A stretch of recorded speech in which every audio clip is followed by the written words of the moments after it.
It's an NFL and Hollywood scandal episode. Deshaun Watson is not indicted. Amari Cooper is traded by the Cowboys of the Browns, and Jussie Smollett is on the docket.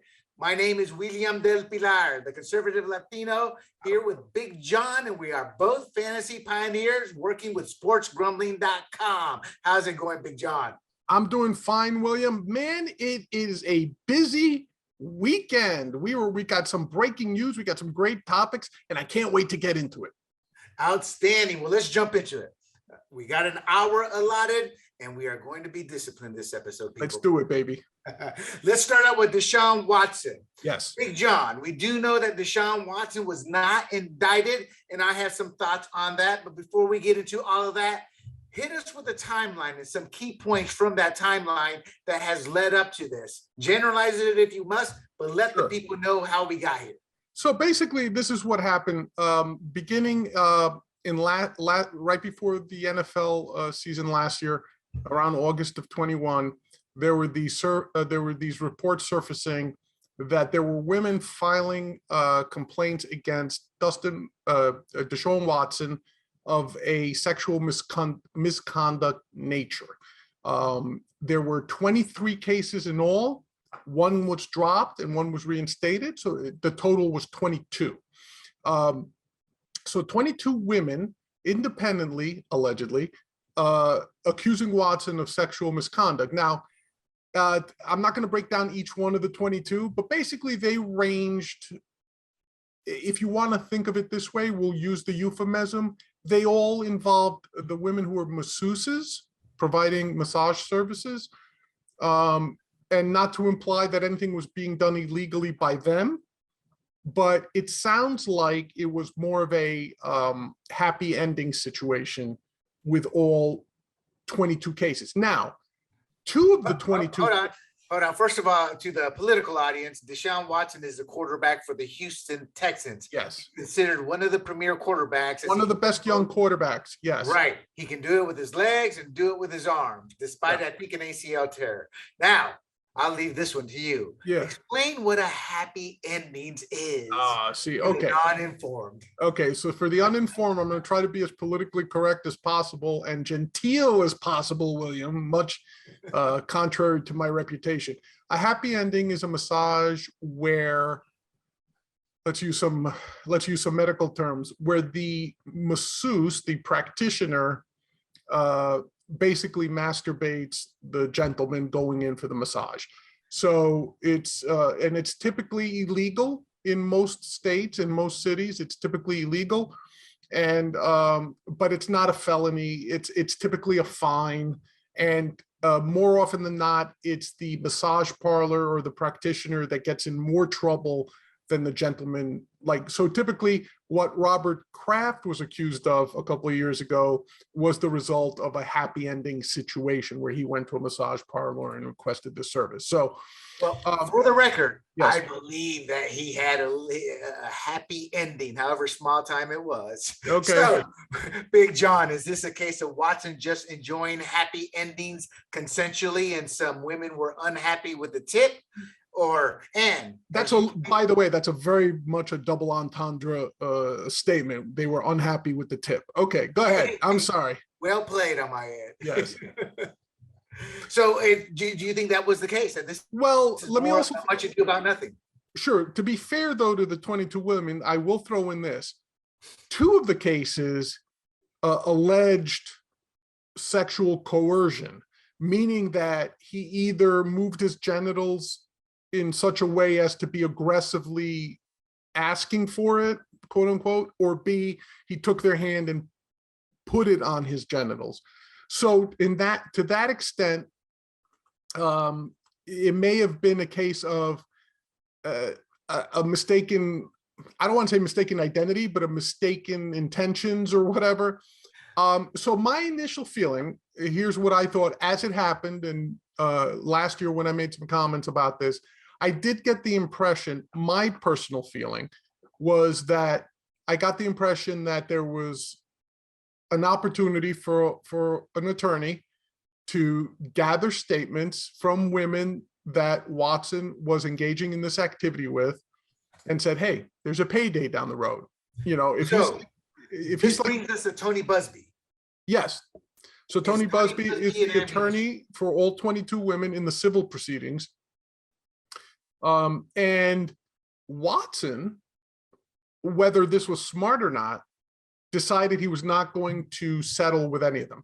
Like typically these things, William, get done, you know, behind closed doors. The lawyers get together and say, okay, how much is it going to take for this to go away?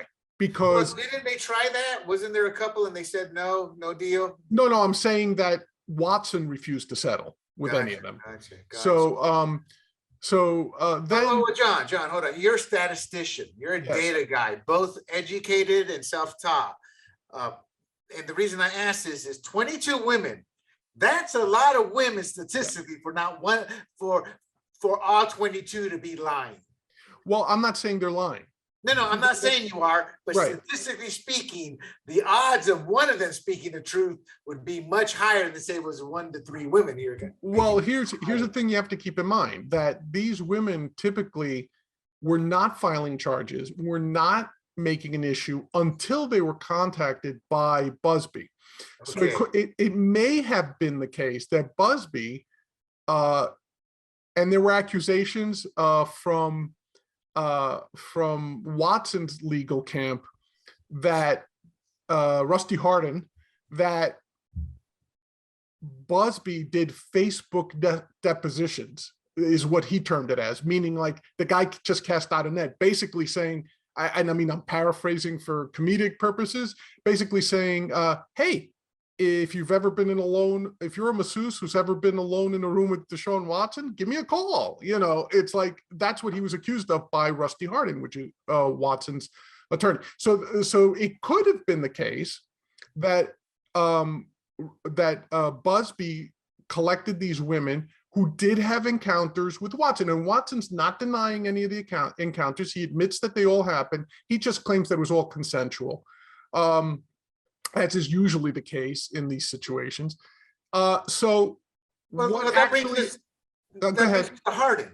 So first of all, do you think Busby, based off the research you did, is, as I've discovered today, a baratry or baratry? I guess that's the legal term for ambulance chaser. Oh, okay. I did not know that. Thank you. Do I think he's an ambulance chaser? Maybe. Yeah. I kind of get that. Again, these are my feelings. Right. This is your opinion. You're not my opinion. I think there may be some of that colloquial element to it, like what the man on the street would refer to as ambulance chasing. Yeah, I think there's some of that. Was there a case that maybe 1 or 2 of these women, say the 2 women who are alleging sexual coercion, that may have happened? Because if you think about it, if you're a star quarterback and you're used to walking into a massage parlor and like getting a happy ending as a matter of course, the one woman you run into who may not be into it, you might be like, hey, what do you mean you're not into it? I've been here 10 times and I've gotten one every time. What do you mean you're going to be the one who's not going to, you know what I mean? So right. Well, I'm allowing for that. Well, this is the problem in the Me Too society. As a sailor, oh yeah, I'm sure he shifted his position, like this, that. Yes. That's a man thing. When we think, hey, there's a chance here, we can get her to sleep. You're gonna do things like that. Now that's a no-go in the Me Too. Now it's like, can you sign this? You know? Yeah, exactly. Can we get this on? It's kind of that bad, the consensualness. Yeah. But my point is I can believe it, but I'm not saying it in a negative sense. It's human nature. It's a weird phase of a man's mind trying to court. Maybe if I do this. Well, let's be honest. It's also something that a man of means would go through. Look, we mentioned it. This is something Robert Kraft was accused of. And the guy's a billionaire, basically. Why would he need to do it? But why? Because I'm in town, I need to get a release, and you know it'll cost me $100 or whatever, and I'm done. You know, it's like there's no commitment. Look, what's that old joke? You don't pay a hooker for the service; you pay a hooker to leave afterwards. That's what you're really paying for, right? That's the old joke, right? So right. But to make it clear to the audience, we're not condoning or supporting what Deshaun Watson. What we're trying to do is give you a male perspective of what goes through our mind. Right. We're not always the brightest individuals, but 99.9% has nothing to do with maliciousness. Right. Well, you know what they say. We think with our little heads, not with our big ones, right? So it's like, So that's sort of like the background. But this was let's move on to Harden first. sure. Well, I'm sorry. Okay, that's the background. So let's move on to Harden. Harden is the lawyer for Deshaun Watson. Right. Now there's no criminal charges were ever pushed on this, but the question is begged to be asked. Rustin Harden, Watson's lawyer, has a son in the Houston Police Department. Right.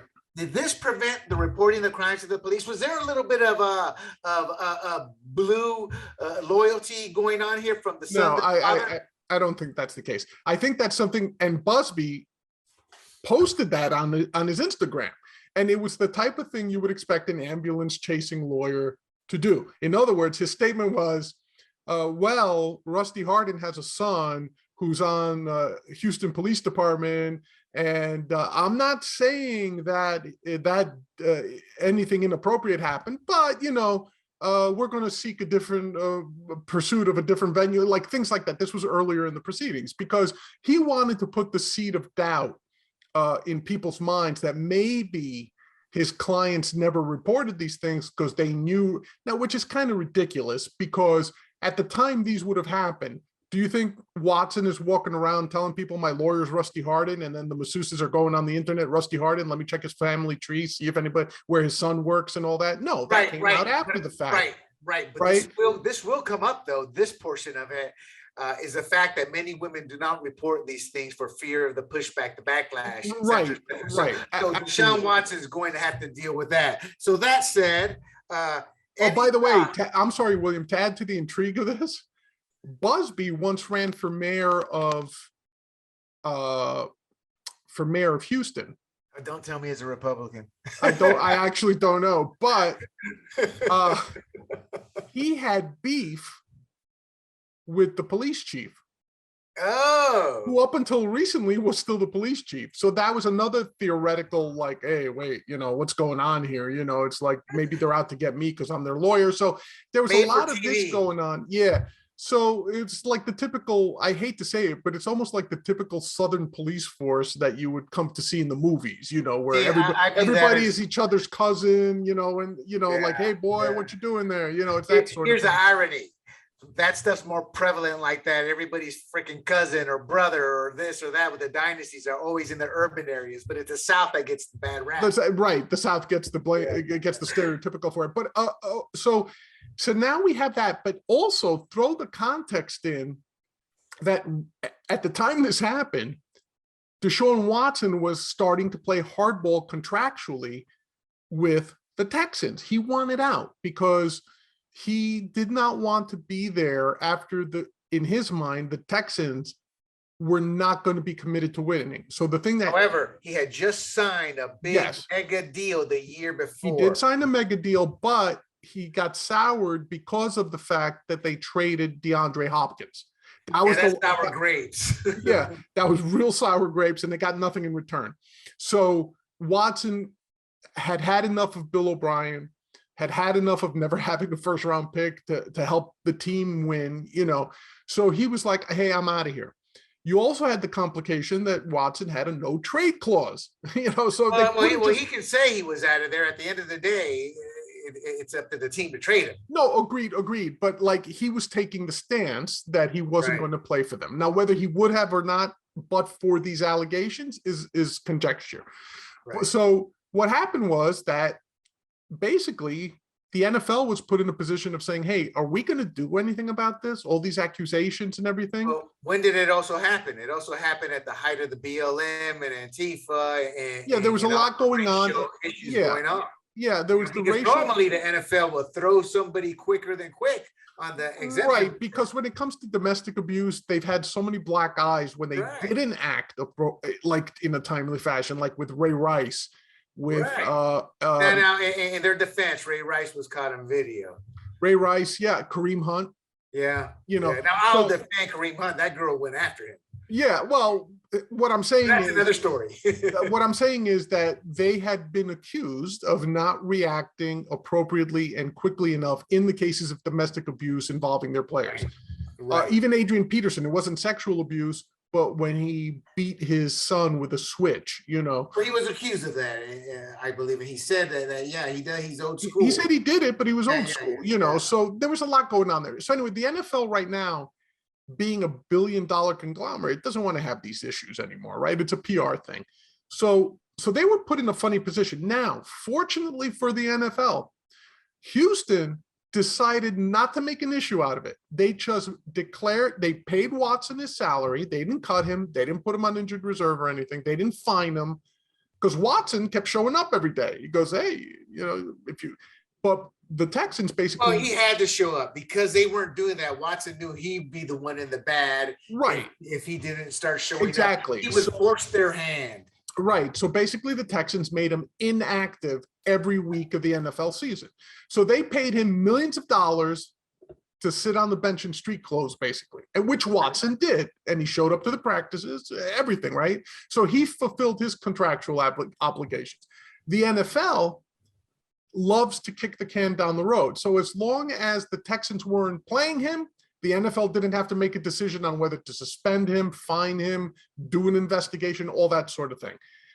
In the offseason, it became very obvious something would have to happen. And a lot of it was hinging on March 11th, I believe it was. Let me check the date on that. March 11th was the day that the Houston DA was presenting to the grand jury. And now, John, for the audience, a grand jury can indict a potato if they want to. If they want to indict something, I was just about to say that. Period. Yeah. So what happened here? Yeah, in the normal situation, the famous quote, I believe it was Robert Morgenthau in New York said, a good prosecutor can indict a ham sandwich. That was the famous quote, right? Yeah. Basically, grand jury indictments are pro forma. They don't really reflect on the guilt of anybody. It's just like, yeah, okay, charge him, bring him to trial. We'll see what happens. That's typically what it is, right? But it's interesting to note that in this case, there were no indictments returned, meaning the grand jury. So one of two things happened.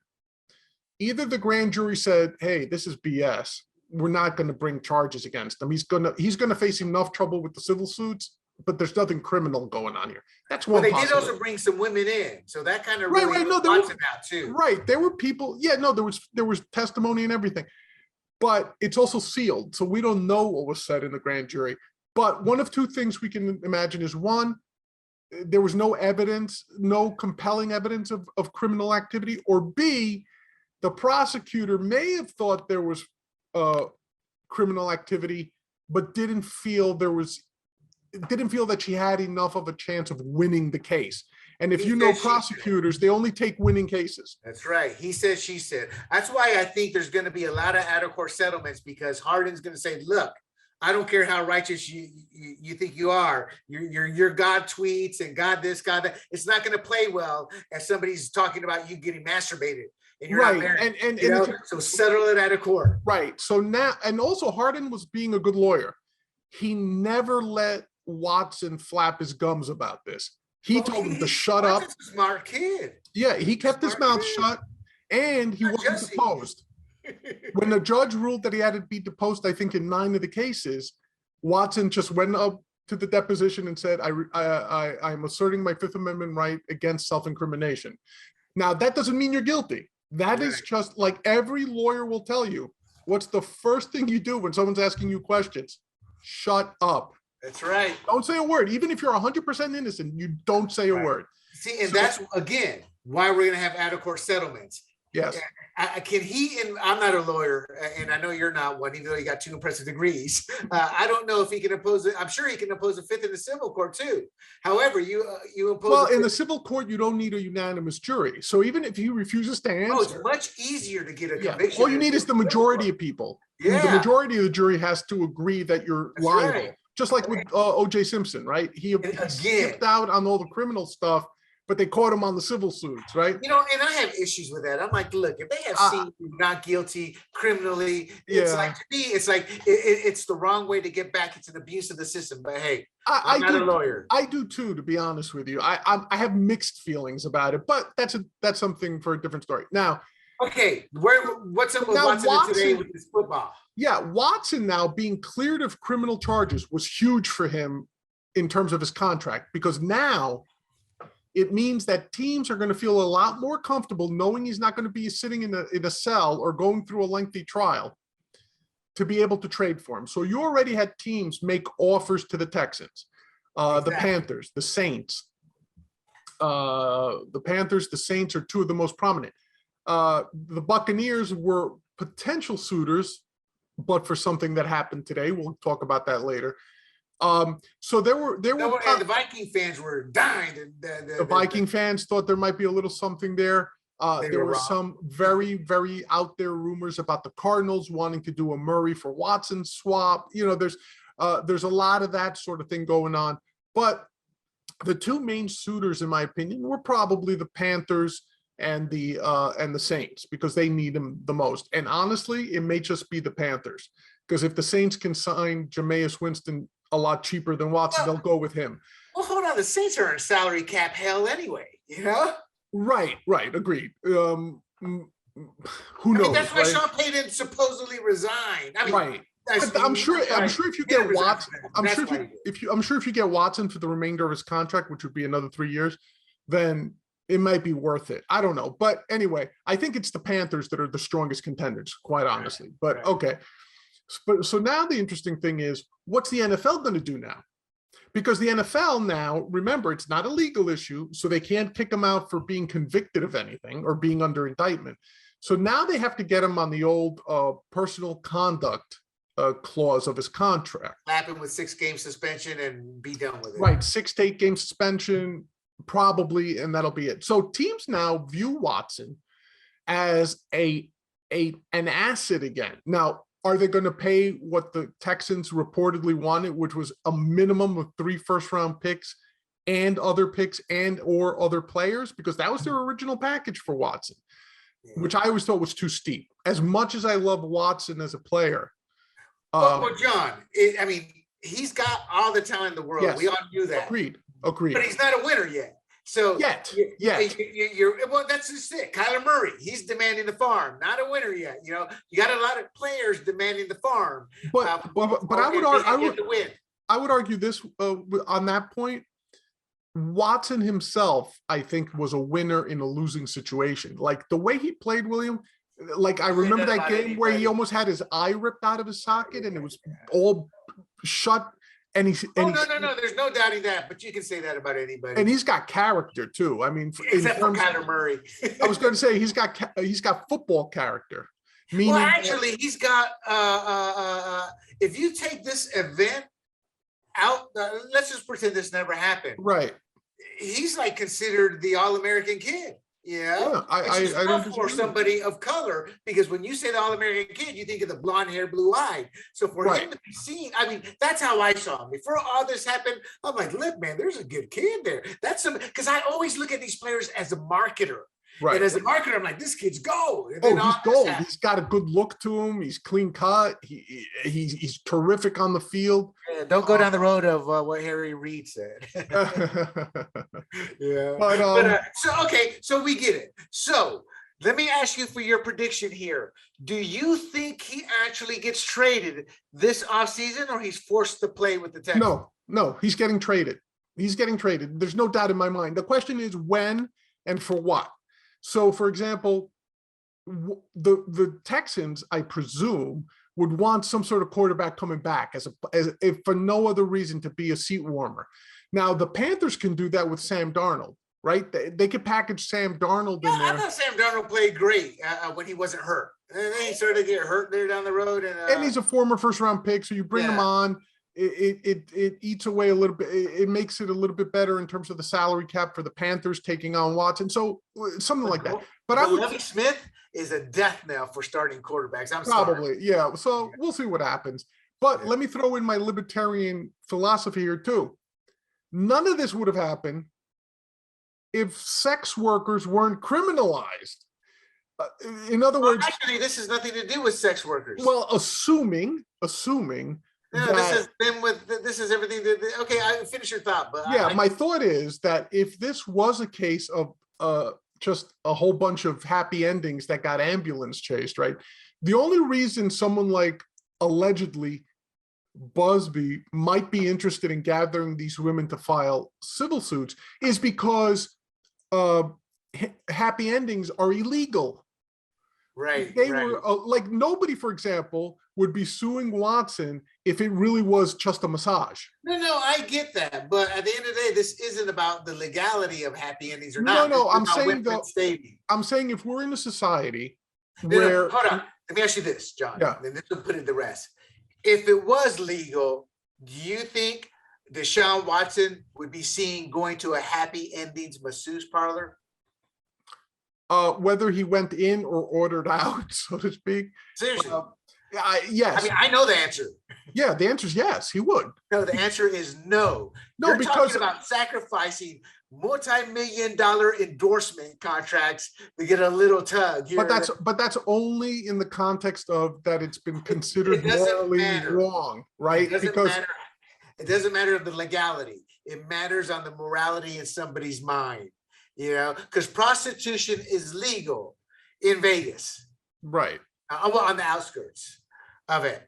But you don't hear people talking about, I made it out of the butter ranch this weekend.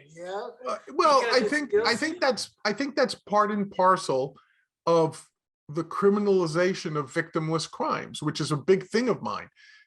Like, if there's no victim, it shouldn't be a crime. There's a difference in morality in people's eyes with taking a choke, and I can't do that, and having a tongue. I'm not disagreeing with you from the perspective of legally how you look at it, but I'm looking at completely disagreeing with how people are raised. So let me ask you something, William, before we move off the topic, just so people understand where my headspace is on in this. You were in the military. Right.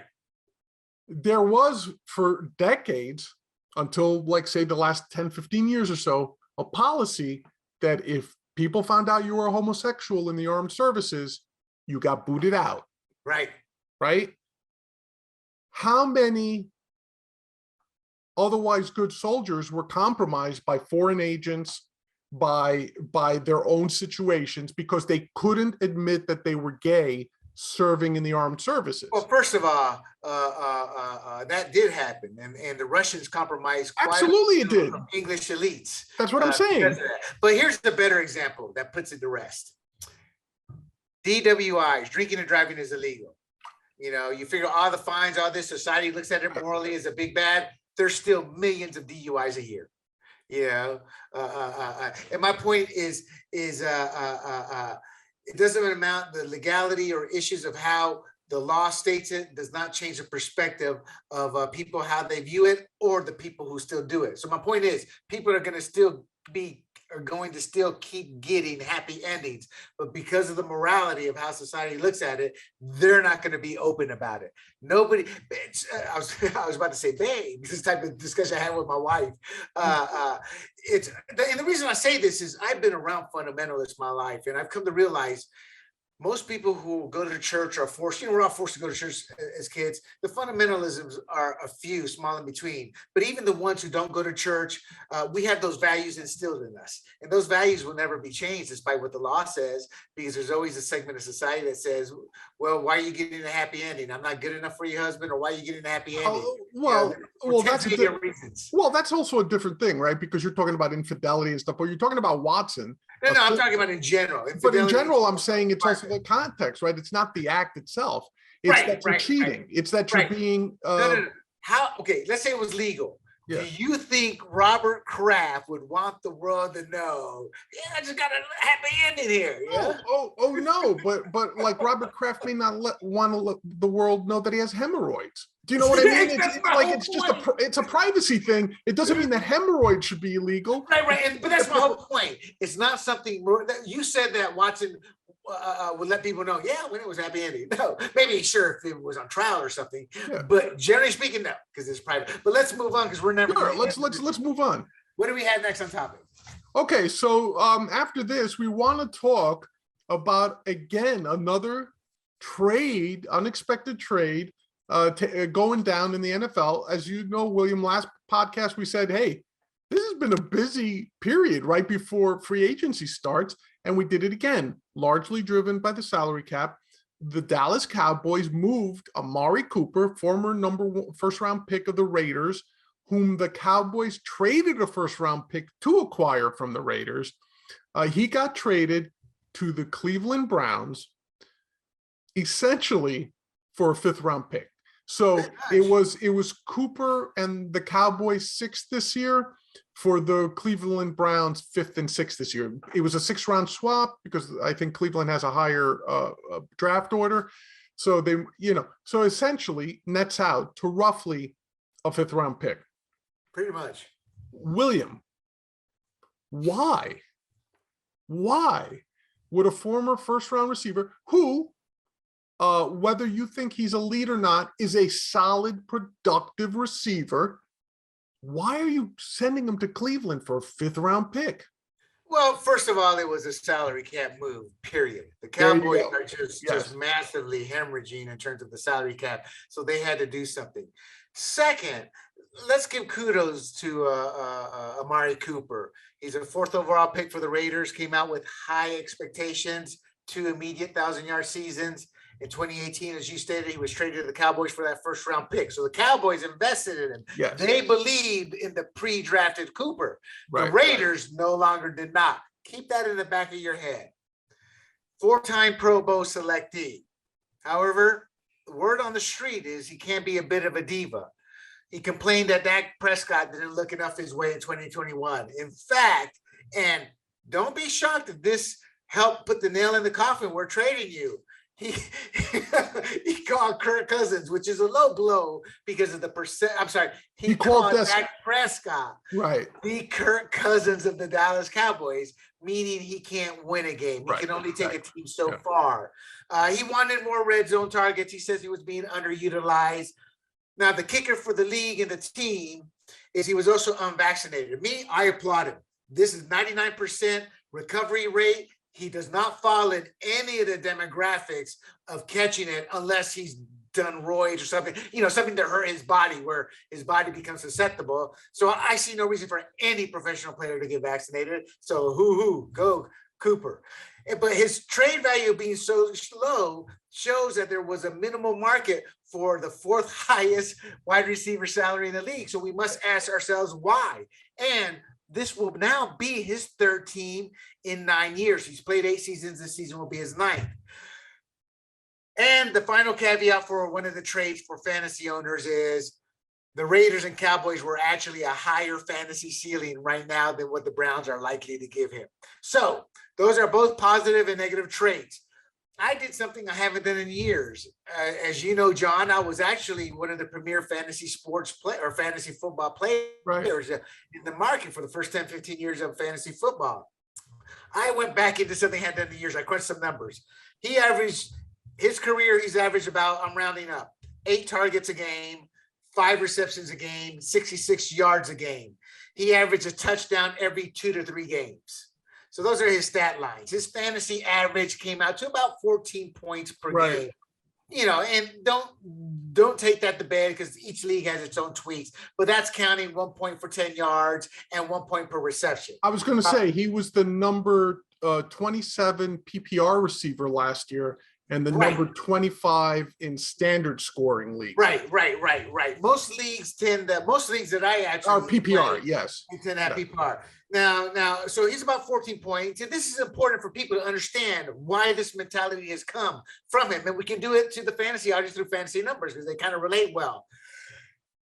With the Cowboys, he averaged out 15 fantasy points per game. So he was a full point better from his career with the Cowboys. In essence, he played slightly better with the Cowboys than he did with the Raiders. But literally, you're talking. So, for example, he averaged 65 yards with his career. With the Cowboys, he's averaged 70 yards. So, so his numbers were not over the top, but they were better with the Cowboys. His 2021, his final season, he had 13.6 fantasy points per game. His targets dropped from a career average of 8 to 7. Receptions stay the same at 5. However, his yards per catch per game were about 8 yards less. And over 16 games, that amounts to a good 8 to 10 fantasy points. And his TDs actually went up, but that had a product to do with some injuries. But in essence, he kind of has done well with the Cowboys, slightly better than his career average, but he's not this game-breaking Randy Moss. He's not this game-breaking stud receiver. I liken him to Michael Crabtree, a man who came out of college with phenomenal talent. Certain plays, you go, oh my God, just because of that play, a flash in the pan, because at the end of the day, his numbers, as you said, approximate to low number one wide receiver for both NFL and fantasy performance, a low end number one wide receiver, a high end number two.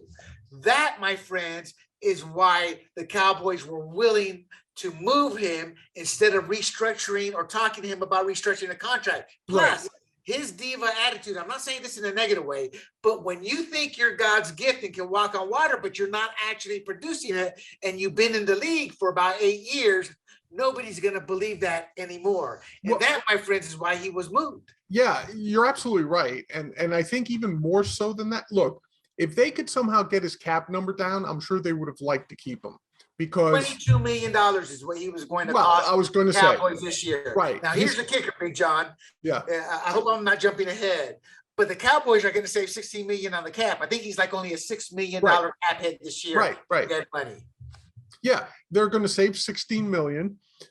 And look, honestly, for the kind of production Amari Cooper was given the Cowboys, they have Michael Gallup, and they just signed him to a $62 million contract, 5 years. So they're getting almost the same amount of talent and production when he's healthy. Now, to be fair, Gallup is coming off a torn ACL, so we'll have to see if he's ready for the season and all that.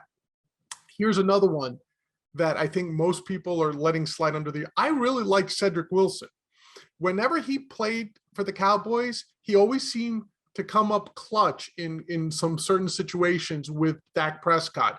And a lot of times, believe me, as a CeeDee Lamb owner in a lot of leagues last season, it would be annoying to me that there would be games where Cedric Wilson had more targets than CeeDee Lamb, which was annoying. Okay.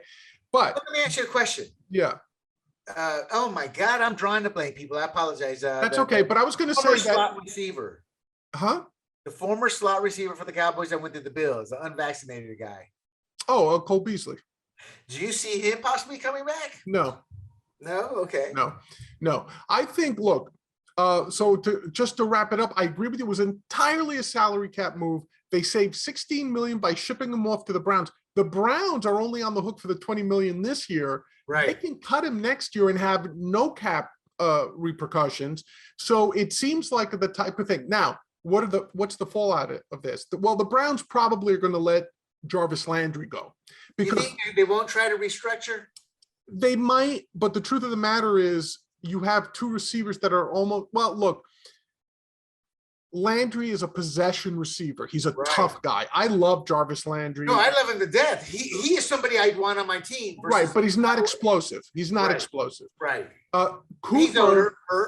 Yeah, Amari Cooper is he's a great route runner, but the reason his numbers after 2 years with the Raiders went down was teams figured out to bully him at the line of scrimmage. He's not a tough player. So Cooper, to me, he becomes a great receiver when he's protected by the offensive scheme. So you had that. So let's see what happens with the Browns. Let's see if they can scheme it up for him. Now the thing with the Cowboys is they had to get rid of Cooper because they have a huge headache, and that headache's name is called Ezekiel Elliott. Yeah. Elliott is due so much money.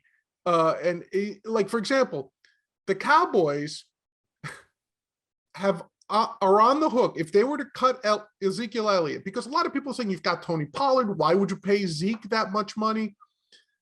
If they cut Ezekiel Elliott, the dead cap hit would be $41.9 million this season.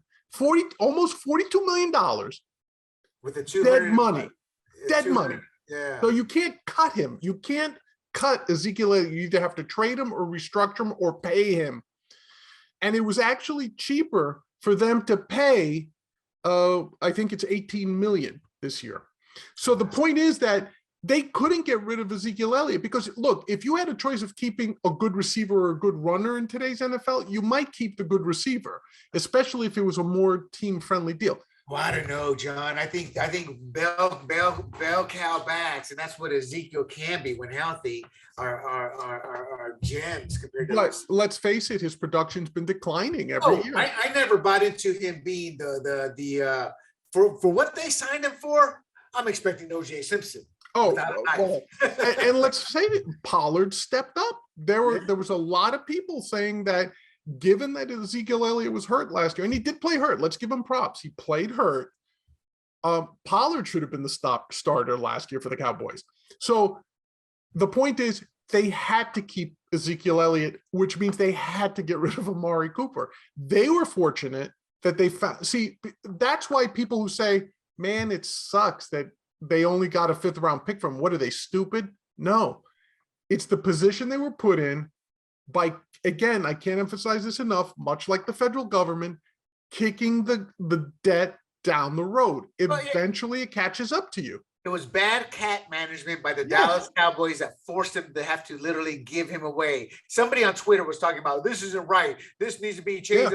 No, that's supply and demand. The demand was not there to pay $20 million, the 4th highest wide receiver contract, for a player who's in the low or high 20s, low 30s statistically in both NFL and fantasy. You're seeing this situation all over the NFL. Look at the Giants. They have one of the better corners, James Bradbury.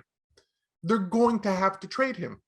Yeah. Because even though he's a bargain compared to like what the top corners in free agency are going to get this season, the problem is the Giants, because of their other moves, are painted into a corner. So they have to get rid of him. Now, they're lucky that they'll get rid of him for something of value because of the position scarcity, meaning cornerbacks, shutdown corners are really, really valuable. They're like left tackles. So they'll find a trade partner to give them something of value. But with Amari Cooper, let's get a better example that's on topic with actually the situation here. Let's go back to Jarvis Landry, phenomenal leader in the locker room. He gets those kids moving. He was a good buffer for the team and Odell's, well, probably more Odell's father. But Landry is a $16.4 million cap hit if they keep him. If they release him, they save $14.9 million. So to your point, this is going around throughout the whole NFL. That's a classic. They only suffer a $1.5 million cap hit if they release him this year. So they're going to be forced to release him if he doesn't restructure, but they are losing a leader on a team that is entering a do or die 2022 season with their quarterback. Now, that's a place where Cole Beasley might end up, is Cleveland, because he fits that type of offense a lot better than he would with Dallas. Now, the other thing I will throw in there, William, you said good for Amari Cooper being unvaccinated. You couldn't think of a reason why he would be vaccinated. Well, same thing with Cole Beasley. And the problem with Beasley was, it's not so much for yourself, it's for your team. So you see it in other sports, right? I'm sorry. No, I understand your position, but you said you couldn't think of a reason, and I said there's a definite reason. Not a reason. So listen, Kyrie Irving's going through the same thing with the Nets because of New York City's vaccine mandate. But hold on. Yeah, the unvaccinated can fly into New York City. I'm not saying the rule makes sense. But that's my whole point. Stupid rule. It's crap. This whole COVID thing was crap. But the whole thing was that by being unvaccinated while the protocols were in place, you could run into an unvaccinated player ran the risk of doing what happened in Denver when, for one game, their entire quarterback room was taken off the field and they still played the game. So they had to start. They had or the same thing with Aaron Rodgers. So when you say, was there a reason? Yes, you may not agree with that reason, and I respect your opinion on that. But there was a reason. The reason was not for themselves. If you didn't give a crap about yourself, you should have cared about your teammates. And hold on, stop. if they're vaccinated, why the hell does he have to care? Because this was sold as it will cure you from COVID. And I can pop I can show you video after video. I know you keep saying that, but it's true. We're gonna have an episode on that. My point is this. Listen, the point is with you. There's no vaccine that's going to cure something. The point is that there were protocols in place that everyone had to live under. It was under the CBA, everything. So okay, one final question on this, and then we're gonna have to put it at risk because we'll be here all night. Why did all these rules mysteriously vanish once the playoffs started? Well, yeah. Well, there was a lot of reasons why. I mean, I know that playoffs. I know that Trumpers have their reasons why. It has nothing to do with Trumpers. This is nothing to do. There's a lot of most blacks and most Latinos vote Democrat, yet the bulk of them were aligned with Trump supporters on this vaccine. Well, that was one of the biggest issues as a Latino. I can tell you, they threw it in our face. You got to get vaccinated. Why aren't you people getting vaccinated? Well, listen, of course, because look, and without spending too much time on it, it's not based on politics, Democrat versus Republican. When I said Trump followers, I meant those that don't understand science. So they're like, okay, we're just going to, anything the government tells us must be wrong, you know, so they take that position. I push back because there are libertarians who don't understand science. There are Democrats who don't understand science. There are independents who don't understand science. I know you don't like Trump, and I love you anyway, but I'm always going to push back. That's just fair enough. You push back. Okay. So one more note on Baker Mayfield. The one thing everybody's going to whine about, he's going to Cleveland to die. You know, and I'm not a Baker Mayfield fan. In fact, I'm still out. Is he or isn't he? Because he shows flashes. But Baker Mayfield, just for the fans out there to understand, played the season with a separated throw. Yes, he did. Again, very clutch guy. Very, very much showed grit. You know, and I'm sure he's being rewarded for that this season. In this segment, was this a good pickup for the Browns or not? Not. No. Okay, I can't let that go. Why not? Real quick. Because I don't think the Browns are contenders this season as it stands now. Well, this is their last shot with the current crop they have because they have a solid O-line. They have a solid running game. Right. They have a solid running game. But like to your point, I don't know that Baker Mayfield's the guy. I don't necessarily think he's not the guy, but you're placing a $20 million bet that he is the guy, but for Amari Cooper. Right. And I don't think that's the case because look, you had OBJ, you had Jarvis Landry, you had Donovan Peoples-Jones, who was a nice talent as a third wide receiver. And what was going on with that offense, especially with that running game? Like you would think with a running game like that, completing a deep pass every so often might be a piece of cake. It wasn't. So if it was in a bubble, okay, I could live with the trade for Cleveland. But contextually, if you're not making a move to make it to the Super Bowl, you shouldn't be making the move, especially a $20 million move. Like I would have preferred to see them get 3-4 guys that they could groom in their system for the same amount of money, whether it's a wide receiver, tight end, or whatever, right? So that's just my personal feeling. Gotcha. But, no, I get it. I also want to throw in some breaking news, William, and we don't need to go in deep, but I just want to let some quick feelings. First of all, Kirk Cousins was re-signed by the Vikings, a $35 million 1-year extension, fully guaranteed. So what we're now saying is the Vikings saved $14 million this season, but Cousins has a fully guaranteed $55 million payable by next March, and he secured a no trade clause. So what do we say about kicking things down the road, right? They decided to hold on to Cousins, and like you said, I like Cousins. I just don't know if he's a superstar, but I think Cousins' contract was guaranteed, so they had no choice but to pay regardless. No, the extension is fully guaranteed. So it's not like part salary, voidable years and all that. It's just No, I'm talking about the contract he was currently on. I mean, they had to eat that. There was no cap savings on nothing on that one.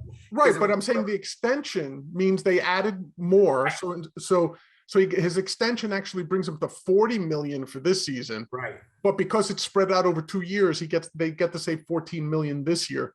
But I like Cousins if he's on the right team, because look, were the Vikings going to do better in free agency? No. Were they going to do better in the draft for this season? No. Cousins had a great year last year, 33 touchdowns, 7 interceptions. I mean, come on, those are great numbers. You're talking about almost a 5-to-1 TD to interception ratio. What about this, John? Let me get your thoughts on this. And this is right off the top of my head, but it seems to me that offensive-minded quarterbacks, obviously head coaches, right, who understand the importance of a defense, is why you're seeing like the Rams, the Bengals. You're seeing these hot offense coordinators, but they have come in where I can't remember the coaches, but remember Dick Vermeer will put up 50, but the defense would put up 55, with the Kansas City Chiefs. So it's, to me, I think coaching may have had more to do with the Vikings' woes of not being able to advance deeply than Cousins, which is what the fans who hate him want to say. I wonder with Kevin O'Connell, do you think they can reverse course and keep a solid mentality defense, but expand it on offense? Well, look, I loved Zimmer. Just as a person, I liked Zimmer. But the truth of the matter was, I don't know. And don't forget, the Minnesota coaching was always called a triumvirate. It was like ancient Rome. Zimmer was the head coach in name, but basically the duties were almost functionally evenly split, right? So did they need a stronger offensive-minded head coach? Probably. Because they had vanilla there, meaning they had these old veterans with their old style West Coast offense. Yeah, but you know what's going on there too? They have a really talented offense. When you think about it, Cousins, Dalvin Cook, one of the top 3 overall backs in the NFL, right? Justin Jefferson, Adam Thielen. But that's what I'm talking about. Maybe a different Irv Smith Jr. at tight end. Yeah, it's kind of like one of the reasons Aaron Rodgers got tired of I keep wanting to say Mike Holmgren, but not Mike Holmgren. Got tired of McCarthy is because McCarthy never adapted, and that's why they became so predictable. And I guess that's my whole take, is having a young offensive mind there who and sometimes these plays are the same, but they're coded to look differently, scheme differently, meaning you're running the same play, but it's disguised. All right, or there might be a lot of motion, there's a pre-snap motion and stuff like that. Yeah, you're absolutely right. So okay, though, what was the other news though? Okay, so here's the other news.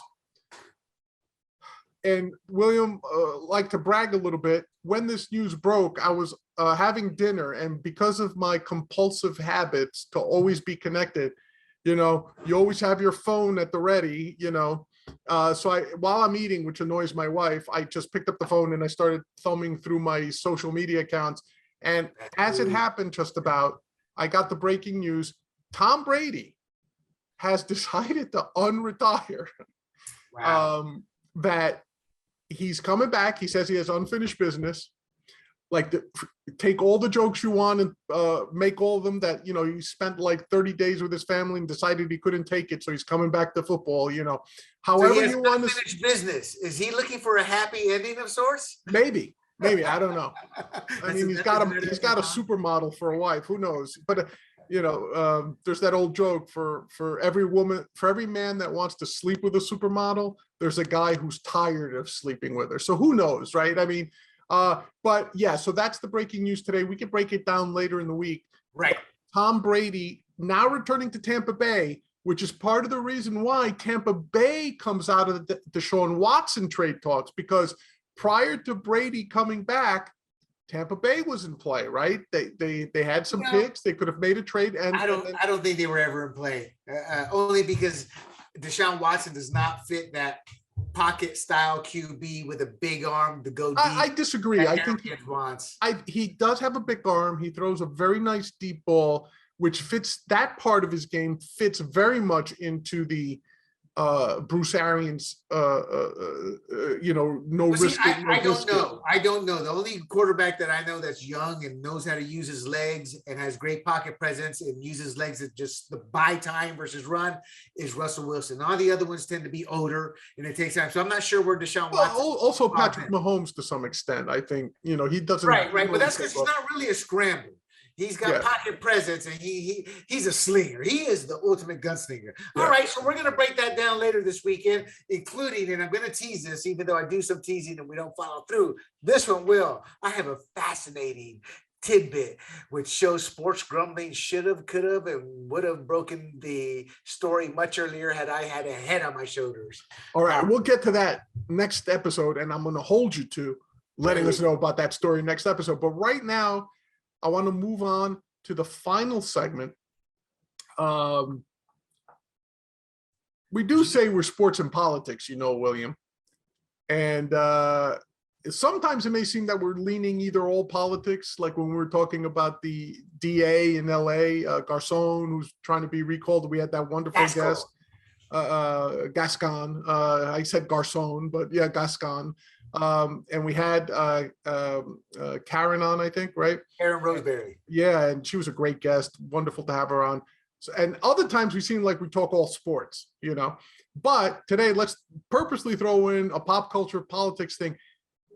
And I'll use the Dave Chappelle pronunciation, Jussie Smollett. I love that. Jussie. In the way, if you haven't seen that, you have to see it, people. Netflix. I forget the title, but you can probably find it on YouTube. But anyway, yes, Jussie Smollett. Yes. What happened? What happened, William? Well, first of all, he finally went to his sentencing, and for those not aware, remember he was found guilty of a hate crime hoax, that he was physically attacked by two white men wearing MAGA hats who put a rope around, I'm trying to do my Dave Chappelle, who put a rope around his neck, poured bleach on him, and shouted racial and homophobic slurs. And for the audience that may not know, Jussie Smollett is black and gay. Yes, and he's an actor, and he's an actor. And you know what? I've never seen him before. When I read, he's a pretty good actor, and he's a good-looking guy. Yeah, I mean, he's a guy who was moving on up. Right now, nice one. But but let me also throw this in which also was the first sign to me that this was nonsense when I first read it. Allegedly, all this happened in Chicago. At 2 a.m. At 2 a.m. -7 degrees or something. -7 degrees, right. So, and ladies and gentlemen, when you listen to these stories, like many others, take a moment to take a breath and at least understand the context, right? And I know, William, you were going to get to it.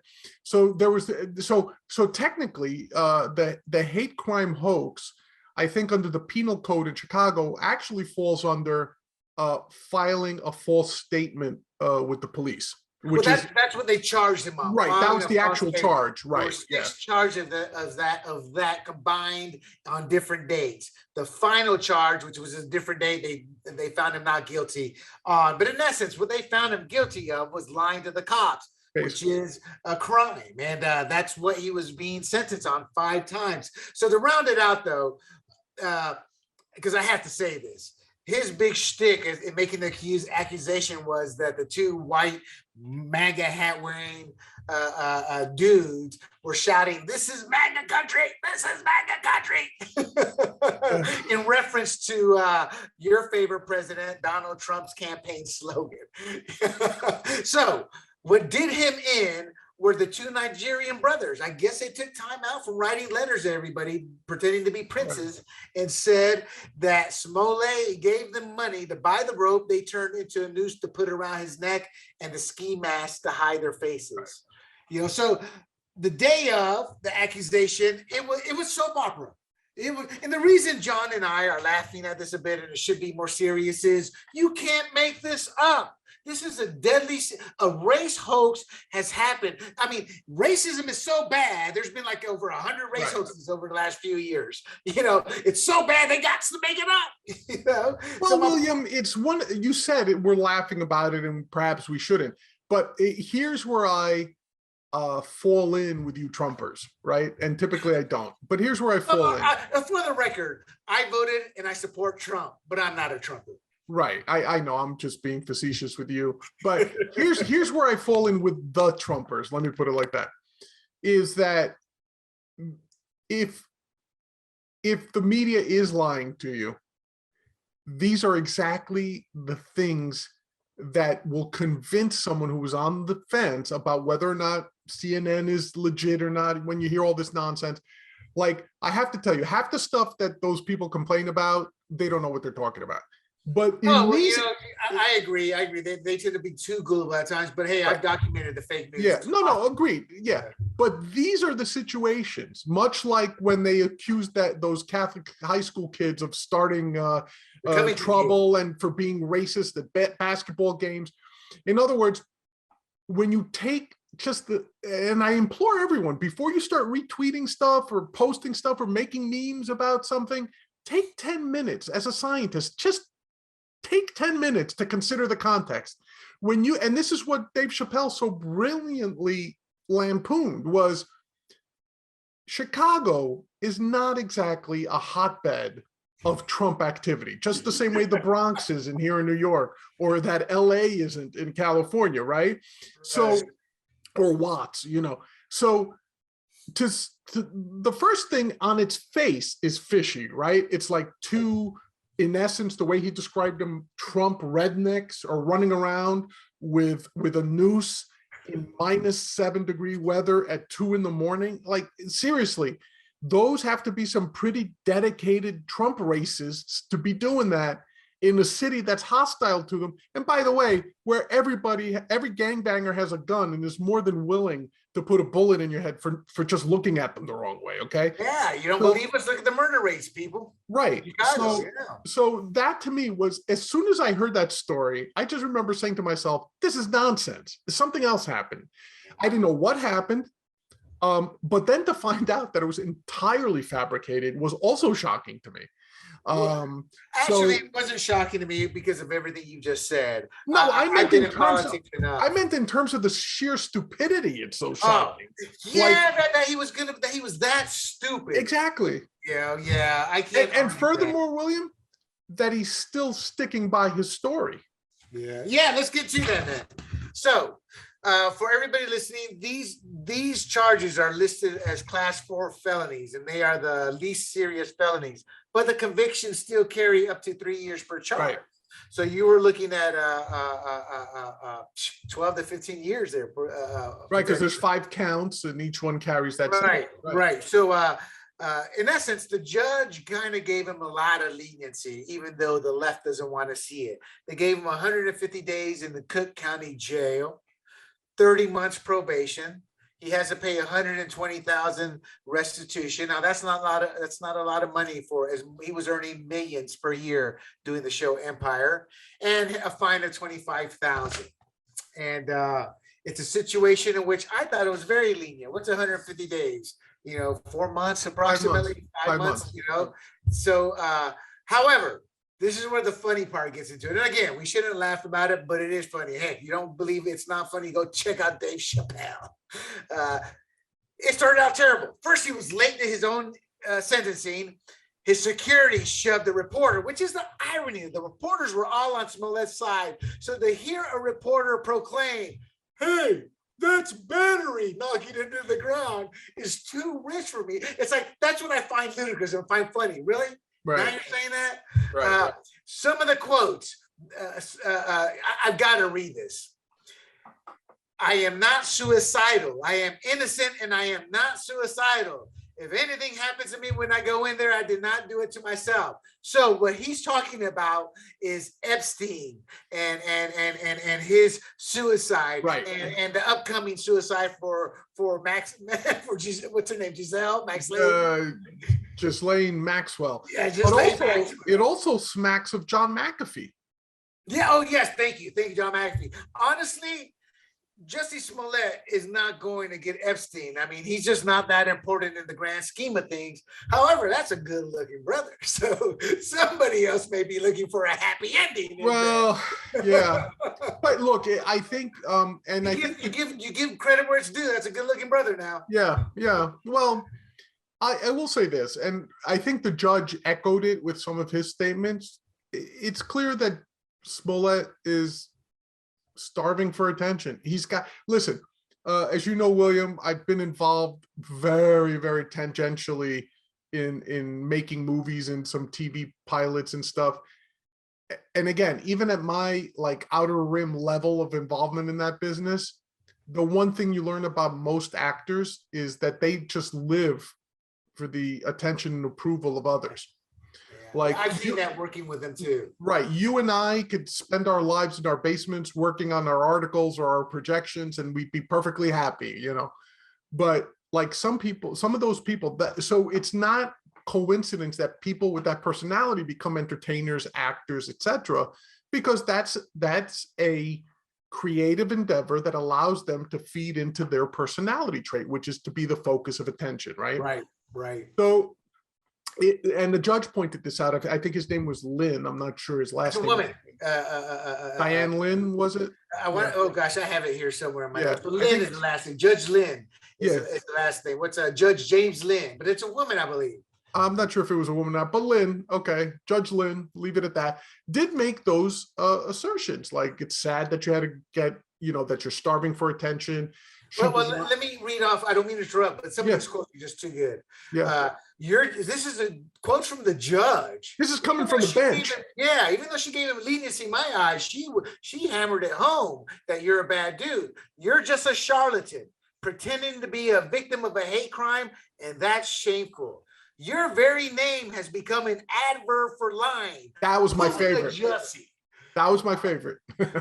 Your performance on the witness stand, this can only be described as pure perjury. You committed hour upon hour upon hour of pure perjury. Here's one of the favorites, and I'll end it with this one. The officer asks you a simple question, and then you start to lie and haven't stopped lying since. You've been lying and lying and lying about this case, and that's why you're here today. But I'm sorry, I lied.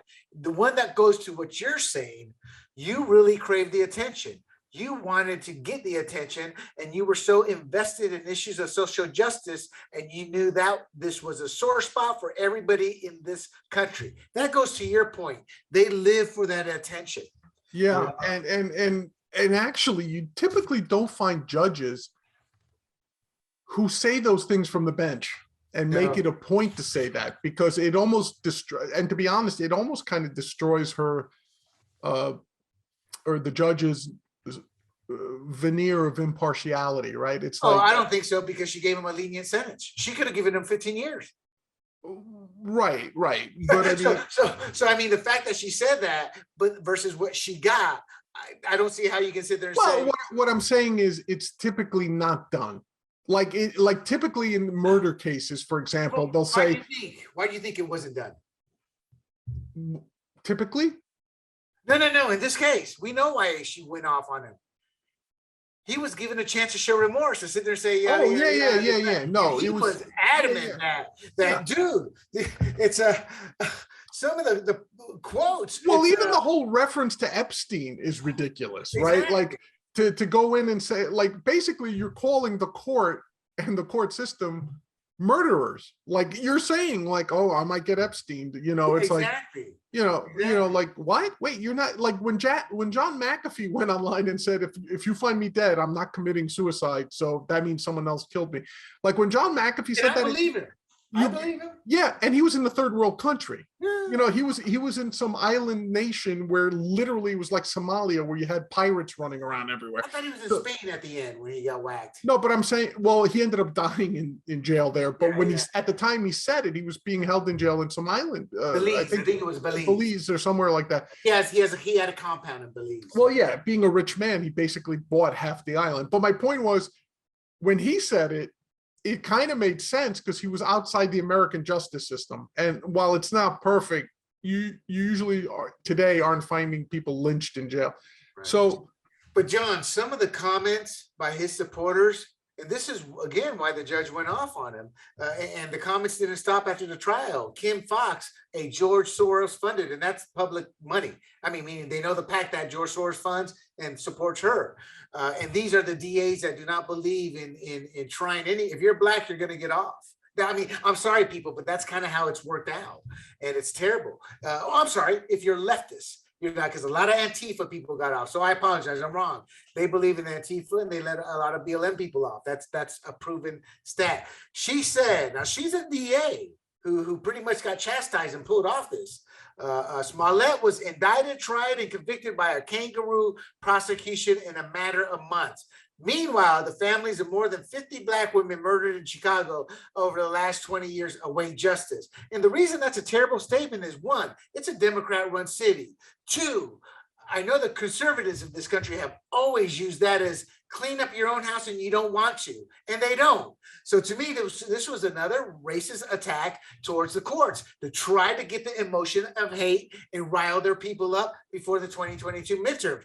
Right. Just Jacques, it's closer to French, Jussie Smollett, his brother, he was attacked and he is now going to jail for being attacked. I saw my brother get locked up within 2 weeks for being attacked. Do you know how crazy that is?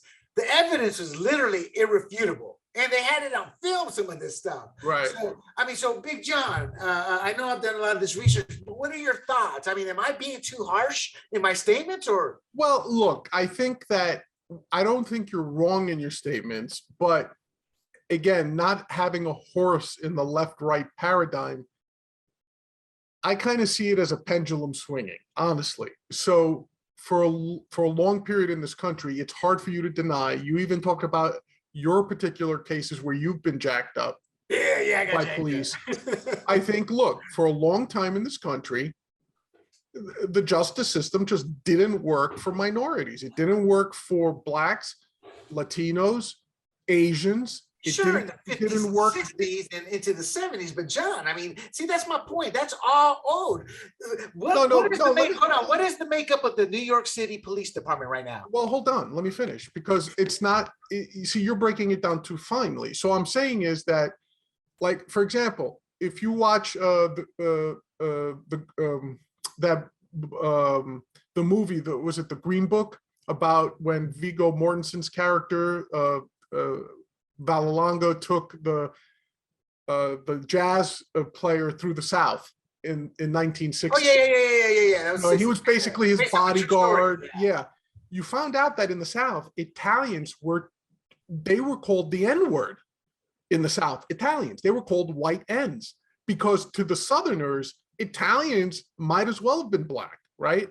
So I'm not even saying that the injustices were necessarily limited by the police to just Blacks. I'm just saying in general, if you weren't a WASP, you were getting treated on the short end of the stick. So you always keep reverting to the South, and I agree. No, not the South. I'm saying that particular movie. Oh, yeah. But my point to expand on what you're saying, it was in the North too. Agreed. Italians or Irish need not apply. Oh, absolutely. Until the Irish became the cops, and then they did everybody else. Yeah. No, absolutely. We're talking 50s, 60s, 70s. Yeah, but see, this is where I fault conservatives. They're too quick to blow off the generational effect all that abuse had. Not at all, brother. And here's why. It's you can't let go of the progress we've made as a country. That's always been our issue. It's not that we blow that off. In fact, we understand that the most. But with every negative connotation and truth that is out there, you look at what have we done as a country to move forward. Case in point, New York City police, 50% minority. But they're still police, though. That's the problem. The problem is they're still police. And as we've learned, blue is thicker than Black. That's right. There are issues. There are issues like that. Blue is thicker than Black. Let's face it. But there's also cultural issues. There's also cultural issues that we have to get over. No, Latinos and Blacks are taught similarly. Like I said, I agree with you, but and maybe if it's not you, it's most conservatives. And believe me, I used to be a conservative. I've dealt with these people my whole life in the sense of being on their side. But John, how long has it been since you've been a conservative? 20 years. Huh? At least, yeah. Yeah, well, I haven't been a liberal for 20 years also, but I have been involved in politics. And that's why I became a conservative, because liberals wanted to put everything on color. They didn't want, to them, society still exists as if it's the 1950s and 1960s. I understand, but you can't, listen, when someone's parents were abused, and don't forget, today's 20 and 30-year-olds, their parents are still being abused by the system, right? Dude, my mom was racially denigrated by Black women. by Latina or white women and even Asian women, even though she looks Asian. See, again, that's why I'm like, not you personally, I mean, in general, like, don't talk to me about this. I saw it with my mother. I saw American women of every color and persuasion, because they were American, look down on my mother and her broken English, and God bless her, she still can't speak English very well. But we're never going to end this. But I get what you're saying, and we're not going to agree on it. But at the end of the day, she was extremely lenient. He could have gotten 15 years. He gets 5 months. No, fair enough. But I also found it unusual that she would make, like, it's enough to say one statement, like, you show no remorse, and you've been a clown. Kept on breaking out in court. I'm not guilty and stuff like that. Well, usually they bang the gavel and say another word, and it's another 6 months for contempt. And that's how they shut him up. I've been to court a few times. Some for not so good on my part, and a couple as an assignment for schools. And I've seen judges stay cool, and I've seen judges kind of like, really? You're gonna meaning like, do not go there, counselor. Right, but it's rare. You have to admit it's rare. But anyway, so let's close this out. You got to hear some of these quotes. So on the other side, so thankful Jussie Smollett's attacker was sent to jail today. Did Jussie Smollett finally get justice today? And it's so cruel. Jussie Smollett will be forced to share a jail cell with his attacker. I just thought they were hilarious, because he's made a joke out of people who are really being hurt. Yeah. Well, I was gonna make an analogy, but I'm sure you wouldn't like it. What's that? Well, it's the same analogy you hear from, like, the election was stolen. Like, no matter how many times it's proven that it wasn't, like, people still insist. All I have is one question. Was chain of custody broken? And I'm being rhetorical, because yes, it was. It has been broken for every national election since the year 2000. Well, exactly, and that's the whole point, right? So anyway, and that's why you can never say no. There's no election fraud, because I could say it. There's no. I could say it. I could say it that there was. If chain of custody is broken legally, then you can't tell me where the balance is. Hold on a second. I didn't say there wasn't any fraud. I said there was no election stolen. That's what I'm saying. Right? Okay. There's a difference. There's a difference. But anyway, let me wrap this up. If I was a conservative like the redneck, damn Greeks. Yeah, and I'm sure some people are, right? But damn Greek libertarians, they're the worst kind. They're Greek and libertarian. God damn it. By the way, I get that from a lot of Greeks too. Because Greeks are typically not libertarians. Greeks don't. It's always said in jest and have fun, and we can joke. Of course. That's the sad thing about politics today. Today, there's none of this going on. You can't even joke. I mean, dude, they used to crack on me. Dude, you're the only Puerto Rican I know with 2 left feet. Right. Well, the other joke is you would always call with my friends. You would always call a Puerto Rican a Mexican and a Mexican a Puerto Rican, just to make them fly off the handle. And the ones that really flew out the handle were the ones who were like Spaniards from Spain. Like, call them Puerto Rican in New York, and they'll cut your throat. So here's a little trick.